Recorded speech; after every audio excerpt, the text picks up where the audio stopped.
Lettre de Jacques, chapitre 1. Moi, Jacques, serviteur de Dieu et du Seigneur Jésus-Christ, je salue le peuple de Dieu répandu un peu partout dans le monde entier.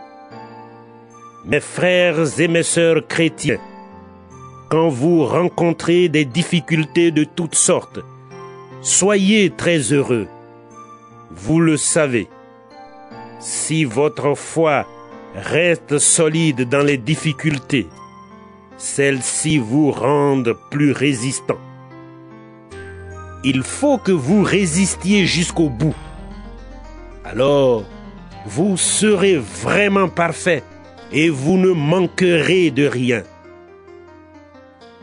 Si quelqu'un parmi vous manque de sagesse, il doit la demander à Dieu.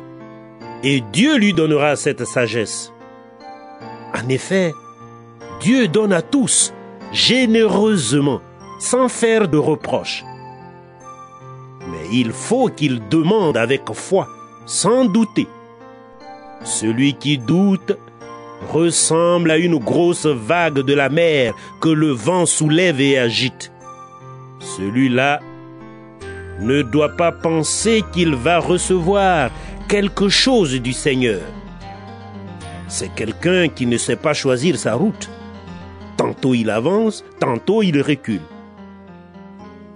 Le chrétien qui est petit doit être fier, parce que pour Dieu, il est quelqu'un d'important. Le chrétien qui est riche doit être fier quand Dieu le rend petit. En effet, le riche ne dure pas. Il est comme la fleur d'une plante sauvage. Le soleil se lève avec sa chaleur brûlante, il sèche la plante, la fleur tombe et elle perd sa beauté. De la même façon, un jour, le riche va être balayé avec toutes ses activités. Il est heureux, l'homme qui résiste dans les difficultés. En effet, quand il aura montré sa valeur, il recevra la vie. C'est la récompense que Dieu a promise à ceux qui lui donnent leur amour. Quand quelqu'un a envie de faire le mal, il ne doit pas dire « c'est Dieu qui me pousse au mal ». Dieu ne peut pas avoir envie de faire le mal et il ne pousse personne au mal. Chacun est poussé au mal par son désir mauvais qui l'attire et l'entraîne. Et quand on laisse faire ce désir, il donne naissance au péché. Puis, quand le péché a grandi, il donne naissance à la mort. Mes frères et mes sœurs très aimés, ne vous trompez pas. Tout ce qui nous arrive de bon, tous les plus beaux cadeaux viennent d'en haut. Ils viennent de Dieu, le Créateur du soleil et des étoiles. Chez lui, il n'y a pas de changement, pas de mouvement, pas d'ombre. Dieu a voulu nous donner la vie par la parole de vérité. Alors, nous sommes d'une certaine façon au premier rang de tout ce qu'il a créé. Mes frères et mes sœurs très aimés, vous devez savoir ceci. Chacun doit être rapide pour écouter, mais lent pour parler, lent pour se mettre en colère. Un homme en colère ne fait pas ce qui est juste aux yeux de Dieu. Alors, rejetez tout ce qui est sale, tout ce qui est mauvais. Recevez avec douceur la parole que Dieu a plantée en vous. Elle peut vous sauver la vie. Ne vous contentez pas de l'écouter, mais faites ce qu'elle dit. Sinon, vous vous trompez vous-même.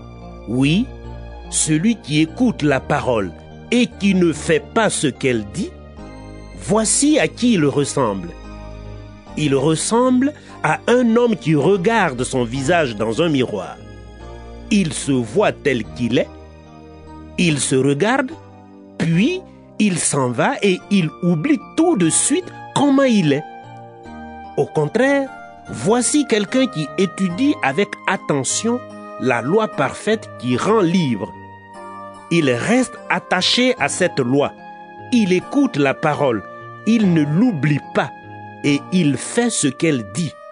Cet homme-là sera heureux dans ce qu'il fera. Si quelqu'un croit être un bon chrétien,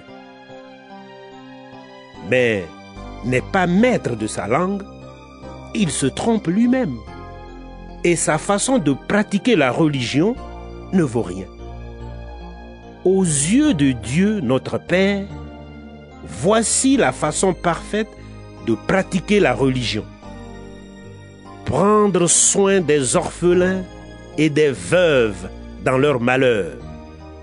Ne pas se laisser salir par les choses du monde. Jacques chapitre 2. Mes frères et mes sœurs, vous croyez en Jésus-Christ, notre Seigneur, plein de gloire.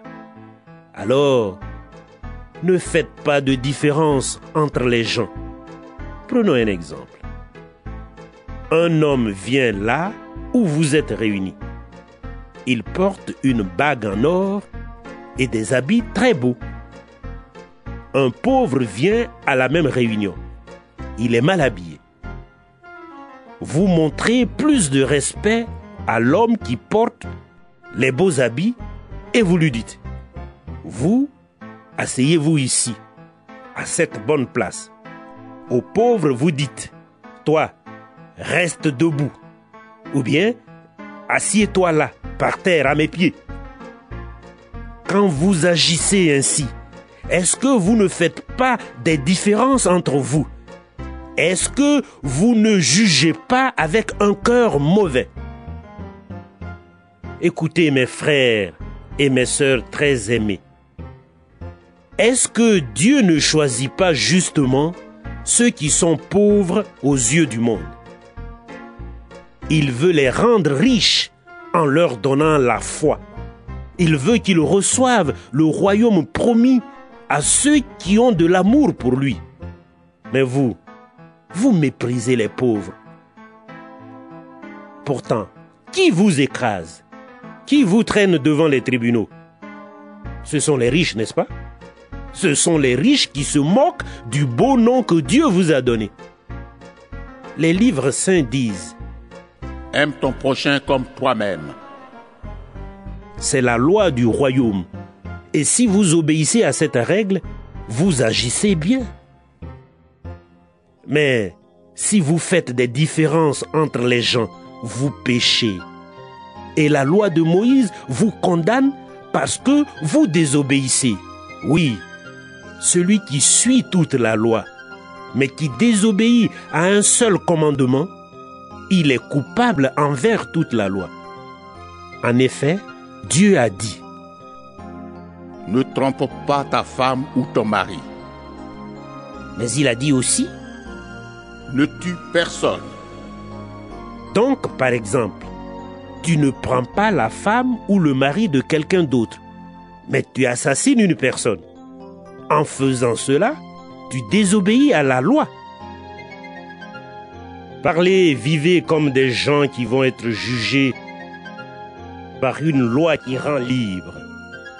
Oui, au moment du jugement, il n'y aura pas de pitié pour ceux qui n'ont pas eu pitié des autres. Mais même quand Dieu juge, il est plein de pitié. Mes frères et mes sœurs, quelqu'un dira peut-être: je crois en Dieu. Mais s'il n'agit pas pour le montrer, cela sert à quoi? Est-ce que cette foi peut le sauver? Par exemple, un frère ou une sœur n'ont pas de vêtements. Ils n'ont pas à manger tous les jours. Parmi vous, quelqu'un leur dit: allez en paix, allez vous habiller et bon appétit. Mais ces paroles servent à quoi si vous ne leur donnez pas ce qu'il faut pour vivre? Pour la foi, c'est la même chose. Si tu crois en Dieu, mais si tu n'agis pas, ta foi est complètement morte. Quelqu'un dira peut-être: tu as la foi, moi j'ai les actes. Je répondrai, montre-moi comment ta foi peut exister sans les actes. Et moi, je vais te montrer par mes actes que ma foi existe. Tu crois qu'il y a un seul Dieu? Tu as raison. Les esprits mauvais le croient aussi, et même ils tremblent de peur. Tu es stupide. Est-ce que tu veux la preuve que la foi sans les actes ne sert à rien? Abraham, notre ancêtre, comment est-ce que Dieu l'a reconnu comme juste? C'est quand il a offert son fils Isaac sur l'autel, n'est-ce pas? Tu vois, sa foi et ses actes agissaient ensemble et ses actes ont rendu sa foi parfaite. Les livres saints disent, et c'est arrivé. Abraham a cru en Dieu. Pour cela, Dieu l'a reconnu comme juste. Et il l'a appelé son ami. Vous voyez, Dieu reconnaît quelqu'un comme juste à cause des actes qu'il fait et pas seulement à cause de sa foi. Pour Rahab la prostituée, c'est la même chose. Dieu l'a reconnue comme juste à cause de ce qu'elle a fait. En effet, elle a reçu chez elle des messagers du peuple d'Israël et elle les a aidés à partir par un autre chemin. Oui, sans le souffle, le corps est mort. De même aussi, sans les actes, la foi est morte. Jacques, chapitre 3. Mes frères et mes sœurs, ne vous mettez pas tous à enseigner. Vous le savez, nous qui enseignons, on nous jugera plus sévèrement que les autres. Nous faisons tous beaucoup d'erreurs. Si quelqu'un parle sans faire d'erreur, il est parfait. Il est peut-être maître de tout son corps. Quand nous mettons une petite tige en fer dans la bouche des chevaux pour les faire obéir, nous pouvons diriger tout leur corps. Regardez les bateaux. Ils sont grands et ce sont des vents très forts qui les font avancer. Pourtant, c'est avec un petit morceau de bois qu'on les dirige et ils vont là où le pilote veut. La langue, c'est pareil. C'est une petite partie du corps, pourtant, elle peut se vanter de grandes choses. Regardez, il faut seulement une petite flamme pour mettre le feu à une grande forêt. La langue aussi est comme une flamme. C'est là que le mal habite. Elle fait partie de notre corps et elle le salit tout entier. Le feu de l'enfer est sur notre langue. Et notre langue met le feu à notre vie de la naissance jusqu'à la mort. Les êtres humains sont capables de faire obéir tous les animaux, bêtes sauvages et oiseaux, serpents et poissons. Mais la langue, personne ne peut la faire obéir. C'est une chose mauvaise qui ne reste jamais tranquille et elle est pleine d'un poison qui donne la mort. Avec la langue, nous chantons les louanges de notre Seigneur et Père. Avec elle aussi, nous jetons des malédictions aux êtres humains que Dieu a fait à son image. Bénédiction et malédiction sortent de la même bouche. Mes frères et mes sœurs, cela ne va pas. Est-ce que la même source fait couler de l'eau douce et de l'eau amère? Est-ce qu'un figuier peut donner des olives? Est-ce qu'une vigne peut donner des figues? De même, une source d'eau salée ne peut pas donner de l'eau douce. Est-ce qu'il y a quelqu'un de sage parmi vous? Est-ce qu'il y a quelqu'un d'intelligent? Alors, il doit le montrer par sa bonne conduite, par des actes faits avec douceur et sagesse. Mais si vous avez dans votre cœur une jalousie amère et l'envie de passer devant les autres, ne vous vantez pas. Ne dites pas de paroles contraires à la vérité. Cette sagesse-là ne vient pas d'en haut. Elle appartient à ce monde. Elle est seulement humaine. Elle vient de l'esprit mauvais. Quand les gens sont jaloux, quand ils ont envie de passer devant les autres, il y a du désordre et toutes sortes d'actions mauvaises. Mais la sagesse d'en haut donne d'abord un cœur pur, puis elle apporte paix et douceur. Elle cherche à unir, elle est pleine de bonté et elle produit des actions bonnes. Elle ne fait pas de différence entre les gens et elle n'est pas fausse. Ceux qui aiment la paix répandent la paix autour d'eux comme des semences, et les fruits qu'ils récoltent, ce sont des actions justes. Jacques, chapitre 4. D'où viennent les disputes? D'où viennent les luttes entre vous? Est-ce qu'elles ne viennent pas des désirs mauvais qui luttent dans vos corps? Vous voulez quelque chose et vous ne pouvez pas l'avoir. Alors, vous êtes prêt à tuer. Vous êtes jaloux et vous ne pouvez pas obtenir ce que vous désirez. Alors, vous luttez et vous vous battez. Vous n'avez pas ce que vous voulez parce que vous ne le demandez pas à Dieu. Vous demandez et vous ne recevez rien. C'est que vous demandez mal. Vous demandez seulement pour satisfaire vos désirs mauvais. Vous trompez Dieu. Vous ne savez donc pas ceci? Aimer le monde, c'est détester Dieu. Celui qui veut être l'ami du monde devient l'ennemi de Dieu. Ce n'est sûrement pas pour rien que les livres saints disent: Dieu aime très vivement l'esprit qu'il a mis en nous. Mais Dieu nous fait un cadeau plus grand encore. En effet, les livres saints disent aussi: Dieu résiste aux orgueilleux.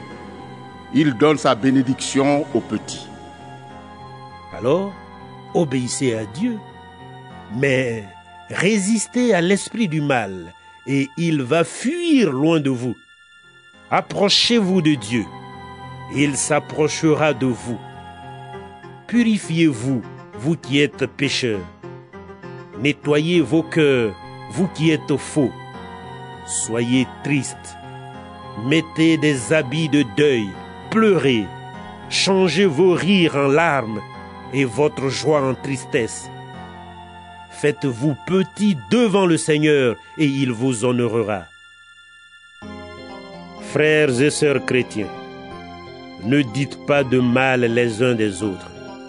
Celui qui dit du mal d'un frère ou d'une sœur, ou qui les juge, il dit du mal de la loi et il juge la loi. Et si tu juges la loi, tu n'obéis plus à la loi. Tu es son juge. C'est Dieu seul qui donne la loi et qui est juge. Lui seul peut sauver et faire mourir. Mais toi qui juges ton prochain, tu te prends pour qui? Maintenant, faites attention, vous qui dites: aujourd'hui ou demain, nous irons dans cette ville. Nous resterons là-bas une année. Nous ferons du commerce, nous gagnerons de l'argent. Pourtant, vous ne savez même pas comment vous vivrez demain. Oui, vous êtes comme un petit nuage qui est là quelques instants et qu'on ne voit plus ensuite. Au contraire, vous devez dire: si le Seigneur le veut, nous vivrons et nous ferons ceci ou bien cela. Mais non, vous vous vantez avec des paroles pleines d'orgueil. Se vanter de cette façon, c'est mauvais. Celui qui sait faire le bien et ne le fait pas se rend coupable d'un péché. Jacques, chapitre 5. Maintenant, faites attention, vous les riches, pleurez, criez à cause des malheurs qui vont venir sur vous. Votre richesse est pourrie les vers mangent vos vêtements. Votre or et votre argent rouillent, et leur rouille va vous accuser. Elle va dévorer votre corps comme un feu. Le monde va bientôt finir. Pourtant, vous conservez des richesses en réserve. Et même, vous gardez pour vous le salaire des ouvriers qui font la récolte dans vos champs. Alors, ils se plaignent. Et les cris de ces ouvriers arrivent aux oreilles de Dieu, le Seigneur Tout-Puissant. Sur la terre, vous avez vécu au milieu des richesses. Vous avez fait ce qui vous plaisait. Vous avez bien mangé pendant que des gens mouraient.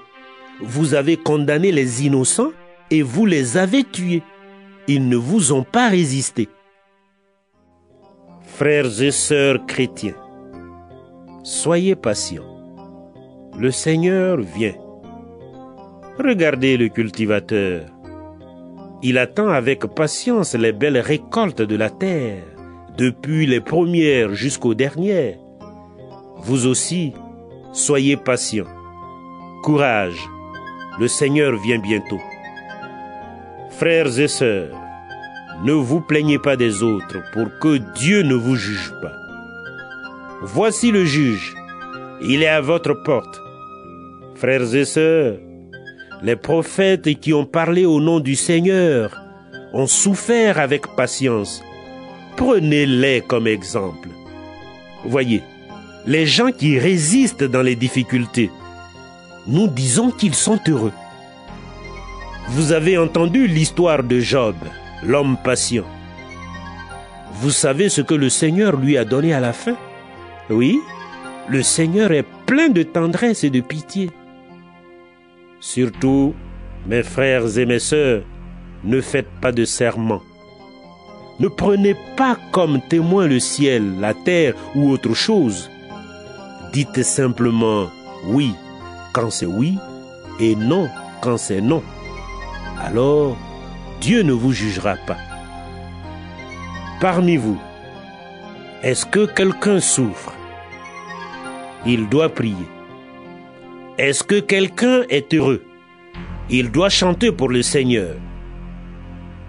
Est-ce que quelqu'un est malade? Il doit appeler les responsables de l'Église. Ils verseront de l'huile sur lui et ils prieront pour lui au nom du Seigneur. S'il prie avec confiance, cette prière sauvera le malade. Le Seigneur le mettra debout et s'il a péché, Dieu lui pardonnera. Alors, reconnaissez vos péchés les uns devant les autres. Priez les uns pour les autres afin d'être guéris. La prière d'un homme juste est très puissante. Élie était un homme tout à fait comme nous. Il a beaucoup prié pour que la pluie ne tombe pas. Et la pluie n'est pas tombée sur la terre pendant 3 ans et demi. Puis il a prié encore une fois, et le ciel a donné de la pluie. La terre a produit ses récoltes. Mes frères et mes sœurs, parmi vous, quelqu'un peut se perdre loin de la vérité, et un frère ou une sœur peut le ramener. Eh bien, vous devez savoir ceci. Si une personne ramène un pécheur de la mauvaise route où il se trouve, il le sauve de la mort. Et à cause de cette action, Dieu va pardonner beaucoup de péchés.